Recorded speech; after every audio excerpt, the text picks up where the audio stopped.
Welcome to the Autistic Me podcast. I am Christopher Scott Wyatt, speaking as the Autistic Me. You must have been diagnosed after you became parents, I have been told.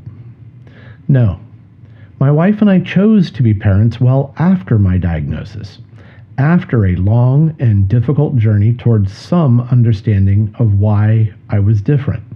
Becoming parents was one of the best choices we've made. It was also a long and difficult journey, another winding road that tested us. For 5 years, I have been called Daddy Scott by two wonderful little girls. I love them with all my heart. Starting a family was something we carefully considered. We have always doubted our abilities to be good, nurturing parents.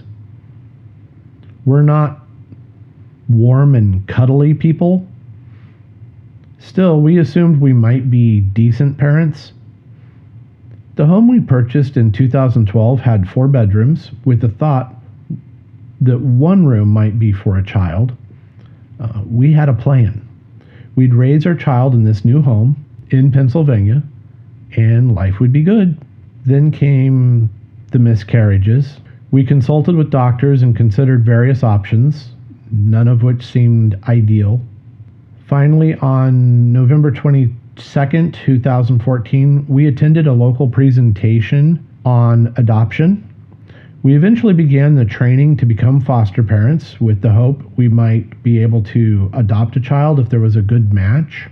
It was 5 years ago this week. My wife and I accepted our first and only foster placement. The night of October 13th, 2015, 3 siblings in need of an emergency placement arrived at our house. Despite all the training we had received, the books we had read, and the videos we had watched, nothing could prepare us for being foster parents.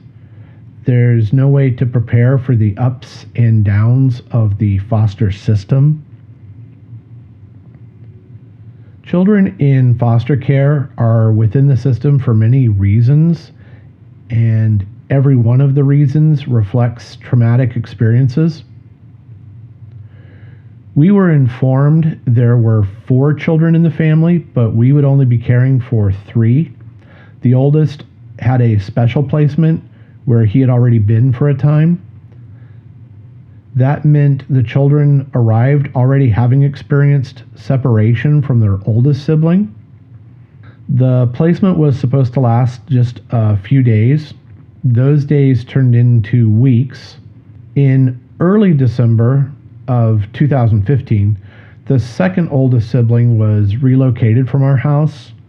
That was difficult for me, although I understood that this was for the benefit of all the children.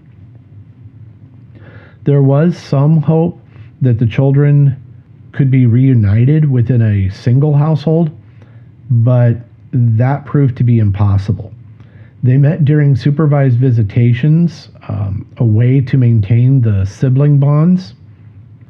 Because they were foster children, the goal was permanent reunification of all the children with one or both of their parents.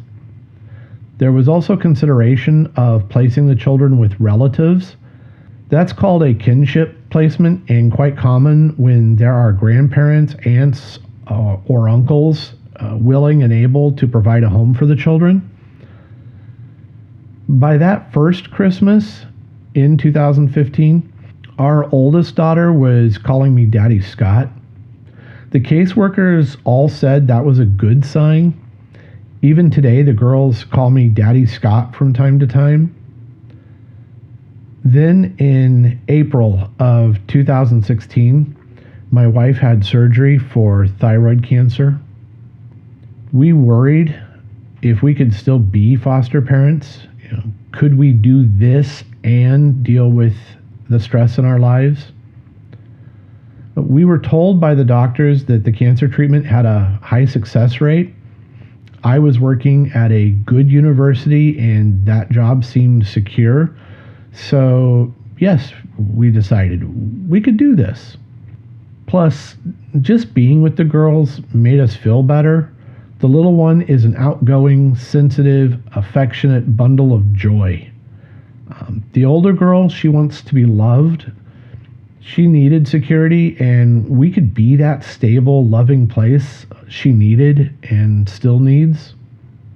Those weeks turned into months, and months turned into years. There were home visits by the adoption agency, visits by family services, home-based therapy. The schedule for those years was difficult. When someone wasn't scheduled to visit our house, we had to take the girls to various appointments. We were either rushing home to meet someone or rushing from home to an appointment. The adoption caseworker managed supervised visits for the siblings and with their parents. And then there were court hearings, a lot of court hearings. It felt like we were never able to pause and relax, not us, and certainly not the children. Not knowing how long you will be a family, how temporary the arrangement will be, is difficult. As their childhood first happened, we all felt more and more like a normal family. The girls were only 2 and 3 when they arrived, so we experienced the first words of the youngest, the first lost teeth, the first reading and writing, their first soccer games, one first after another. Today they are 7 and 8. We experienced many, if not most, of their major early milestones. I was constantly torn by the emotions common to foster parents. You want the birth parents to succeed, and certainly the children want that, but after the first year as a family, and we certainly felt like a family, you also worry about this new family being torn apart. So in the end, you can only hope that whatever happens is best for the children. The stress takes a toll. Adoption agency caseworkers moved on to other jobs. State agencies had high turnover too. I cannot imagine the stress of caring about dozens of children, hoping the system and their families don't fail them. Giving the girls the best possible home was our top priority, despite all the interruptions to their routines. Our time with them was all we could control. We went to zoos, to museums, to the Great Lakes. We went to several fairs and carnivals. They loved visiting Kennywood and Waldameer, two classic Pennsylvania theme parks. We wanted them to have fun, and we enjoyed making those memories with them. On May 10th, 2019, we finally had the security of becoming a legal family. That same day, one of their siblings was also adopted. Our daughter spent Adoption Day, a very, very long day, with their birth mother, their siblings, and the forever families of their siblings. There were a lot of people there for the official moment. Today, the oldest siblings have separate families. They live near each other and see each other on a regular basis. The girls have been to parties with their older siblings. They've chatted via webcam too. In the future, all 4 siblings will be able to decide what their relationship should be. We aren't pushing the girls to make any choices now. They're young and need time to process and understand everything that happened in the past. The years ahead won't be easy for our daughters or us. The preteen and teen years are naturally challenging. Our daughters will have some additional challenges. We chose to be their parents, and we will navigate whatever lies ahead as a family. When someone suggests we must have been parents before my diagnosis, That implies that disabled individuals shouldn't be parents or cannot be the best parents. Regardless of the intention, it is a disturbing statement. The autistic me existed before I became Daddy Scott. I am aware of all my challenges.